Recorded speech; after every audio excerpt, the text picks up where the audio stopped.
नमस्कार दोस्तों, मैं विशाल रौनियार आपका स्वागत करता हूं अपने यूट्यूब चैनल पर। दोस्तों, बीएसएनएल पूरे भारत में अपने 4G नेटवर्क को फैला चुका है और अब 5G नेटवर्क को फैलाने की तैयारी कर रहा है, जिसके वजह से अब जो प्राइवेट कंपनियां हैं इनको बीएसएनएल से दिक्कत होने लगी है। अब दिक्कत होगी क्यों नहीं, आखिर इन कंपनियों को तो भी डर है कि कहीं बीएसएनएल हमसे आगे ना निकल जाए और हमारी जो कस्टमर हैं बीएसएनएल अपने तरफ ना खींच ले। और उसके बाद भी हमारे जो देश के प्रधानमंत्री हैं उन्होंने भी खुलेआम बीएसएनएल का सपोर्ट किया है, बीएसएनएल को रिवाइवल पैकेज दिया है। ऐसे में जो सरकारी कंपनी बीएसएनएल है ये बहुत तेज़ी से आगे बढ़ रहा है, जिसके देखते हुए जिसके वजह से बाकी जो प्राइवेट कंपनी है उनको बीएसएनएल से दिक्कत होने लगी है। पहले सुनते हैं कि हमारे देश के प्रधानमंत्री बीएसएनएल के बारे में क्या कहते हैं। बीते दिनों इस बात की चर्चा रही कि बीएसएनएल ने अपना made in India 4G stack launch किया है और साथियों मैं बताना चाहता हूं, वाकई ये देश की बहुत बड़ी सफलता है। आज हम गर्व से कह सकते हैं कि भारत दुनिया के उन टॉप 5 देशों में शामिल है जिनके पास अपने देश में तैयार 4G स्टैक है।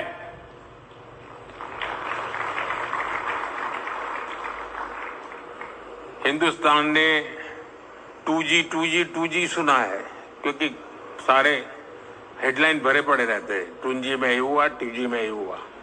अब मैं 4G की बात कर रहा हूं तो जरा देर लगती है, सफाई करते करते मेरा दम उखड़ रहा है।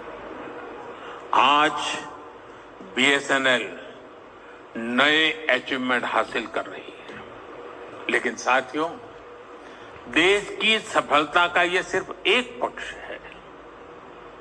इसका दूसरा पक्ष ये है कि जिस दिन ये 4G स्टैक लॉन्च हुआ उसी दिन बीएसएनएल ने करीब 1 लाख 4G मोबाइल टावर शुरू किए और इसका नतीजा क्या हुआ?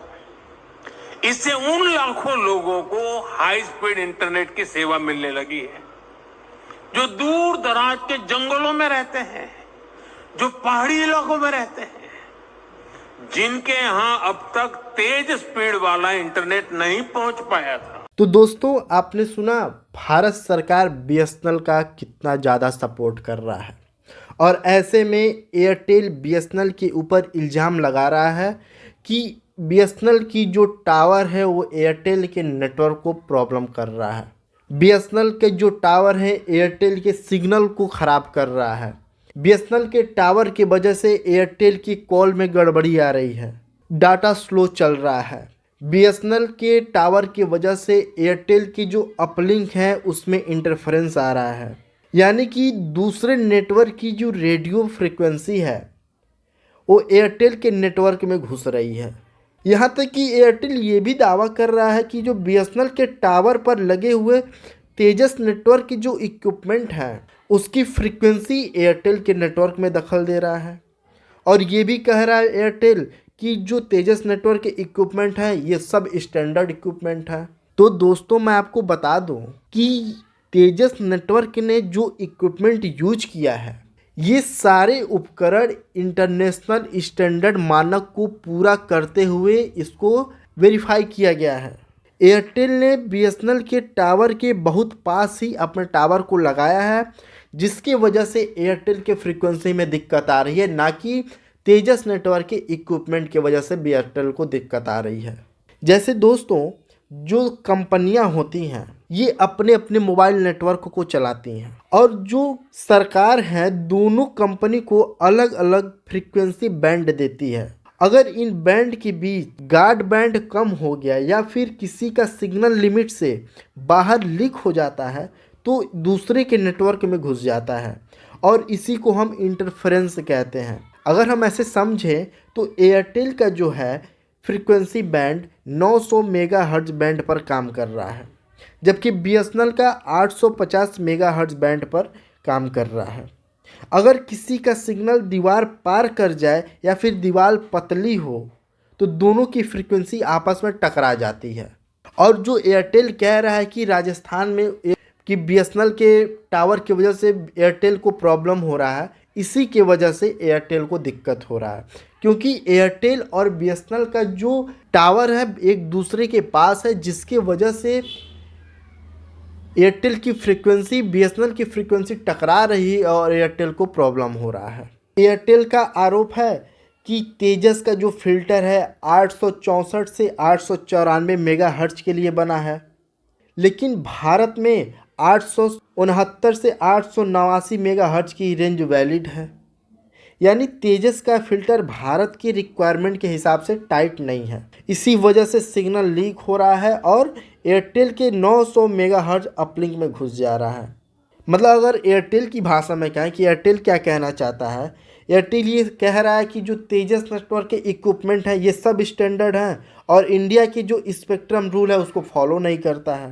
तेजस के रेडियो का ब्रेक कमज़ोर है, इसीलिए दूसरी गाड़ी के लेन में घुस रहा है। तो तेजस ने कहा कि हमने सब कुछ 3GPP स्टैंडर्ड के हिसाब से बनाया है, हमारा इक्विपमेंट टेस्टिंग में पास हुआ है, तीसरी पार्टी ने भी इसको सर्टिफाई किया है। गलत हम नहीं हैं, गलत एयरटेल है, क्योंकि एयरटेल ने अपने टावर बीएसएनएल के टावर के बहुत पास लगा दिया है, जिसके वजह से जो कपलिंग लॉस है वो कम हो गया है और इंटरफेरेंस यानी कि जो दोनों की फ्रीक्वेंसी की टकरार है बढ़ गई है। इसका सीधा अर्थ है कि हमारी गाड़ी सही रास्ते पे है, आप अपनी गाड़ी हमारी गाड़ी के बहुत पास चला रहे हो। मतलब बीएसएनएल एयरटेल में टकरार चल रहा है और ऐसा देखने को मिल रहा है कि एयरटेल बीएसएनएल के ऊपर इल्ज़ाम लगा रहा है और बीएसएनएल ये साफ कह रहा है कि जो तेजस नेटवर्क के जो भी इक्विपमेंट है ये इंटरनेशनल स्टैंडर्ड से अप्रूव हुआ है और ये थर्ड पार्टी सर्टिफाई किया है। अगर हम असली वजह देखें कि इस विवाद का असली वजह क्या है, तो कई सोर्स ये कहता है कि जो एयरटेल और बीएसएनएल के बीच का जो गार्ड बैंड है ये बहुत छोटा है और डब्ल्यूपीसी ने स्पेक्ट्रम प्लानिंग में स्टैंडर्ड के हिसाब से गैप नहीं रखा है। ऐसे में लीक भी हो तो भी थोड़ी बहुत डिस्टरबेंस हो सकती है। यानी जो स्पेक्ट्रम की प्लानिंग है उसमें कमी है, ना कि तेजस नेटवर्क के इक्विपमेंट में कमी है। तेजस ने कहा है कि हमारी मशीन कंप्लायंट है, मतलब जो नेटवर्क है उसके लिए उपयुक्त है, समस्या गार्ड बैंड के पतले होने से है। तो ये जो विवाद चल रहा है इसका समाधान क्या है? समाधान भी तो निकलना चाहिए। तो समाधान क्या है कि करीब 1000 जो बीएसएनएल साइट हैं पहले से ही उस पर एंटीना लगा है, फाइबर लगाए जा चुके हैं। उसकी वजह से एयरटेल से कहा गया कि बीएसएनएल के साथ कोऑर्डिनेट करो ताकि बाकी जगह भी फिल्टर लग जाए। तेजस कह रहा है कि जो फिल्टर टेंडर में नहीं था बीएसएनएल को अलग से खरीदना पड़ेगा और एयरटेल कह रहा है तेजस खुद फिल्टर लगाकर इक्विपमेंट ठीक करे। मतलब दोनों अपने अपने हिस्से का जिम्मा दूसरों पे डाल रहा है। अब विवाद एयरटेल और बीएसएनएल के बीच है और बीएसएनएल के सारे इक्विपमेंट तेजस ने लगाया है और तेजस कह रहा है कि एयरटेल की गलती है, बीएसएनएल की गलती है, एयरटेल की गलती है, बीएसएनएल की गलती है। तो ऐसे में एयरटेल और बीएसएनएल की विवाद बढ़ रही है और सूत्रों से ये साफ पता चल रहा है कि बीएसएनएल की कोई गलती नहीं है, एयरटेल तेजस नेटवर्क को गलती दे रहा है। तो दोस्तों ये था विवाद एयरटेल और बीएसएनएल के बीच। अब क्या इसका समाधान क्या होगा ये अब आगे समय में देखिए क्या होता है। तेजस और टीसीएस कह रहे हैं कि ज़्यादातर जो प्रॉब्लम है वो सॉल्व हो चुके हैं, ये जो मामला है ये अलग से जोड़ा जा रहा है। अगर इस पूरे मुद्दे को हम कुछ लाइन में समझें तो एयरटेल कह रहा है तेजस का उपकरण सही से जो इंडिया का स्पेक्ट्रम है उसको फॉलो नहीं कर रहा है, इसीलिए एयरटेल के नेटवर्क में इंटरफेरेंस हो रहा है। तेजस कह रहा है हमारा इक्विपमेंट हमारा उपकरण ठीक है, एयरटेल ने जो टावर लगाए हैं बहुत ही पास लगा दिए हैं और जो गार्ड बैंड है एयरटेल और बीएसएनएल के बीच की जो दीवार है वो बहुत छोटा है। और एक्सपर्ट क्या कह रहे हैं, असली मूल कारण स्पेक्ट्रम का गलत प्लानिंग है और गार्ड बैंड का छोटा है, लेकिन एक्सपर्ट ये भी कह रहा है कि तेजस नेटवर्क की जो भी इक्विपमेंट है सब सही है, फॉल्ट नहीं है। तो दोस्तों इस विवाद में एयरटेल इक्विपमेंट को दोष दे रहा है, तेजस स्पेक्ट्रम प्लानिंग और टावर दूरी को दोष दे रहा है, और सरकार कह रही है कि इसमें फिल्टर लगाकर समस्या का हल हो सकता है। और एक्सपर्ट बोल रहे हैं कि गार्ड बैंड की गलती है, जिसकी वजह से दोनों का सिग्नल आपस में भिड़ रहा है। यानी समस्या एक नहीं है, समस्या बहुत है, और इसमें किसी एक की गलती नहीं, इसमें बीएसएनएल की गलती नहीं है, इसमें सिस्टम डिजाइन का इशू है।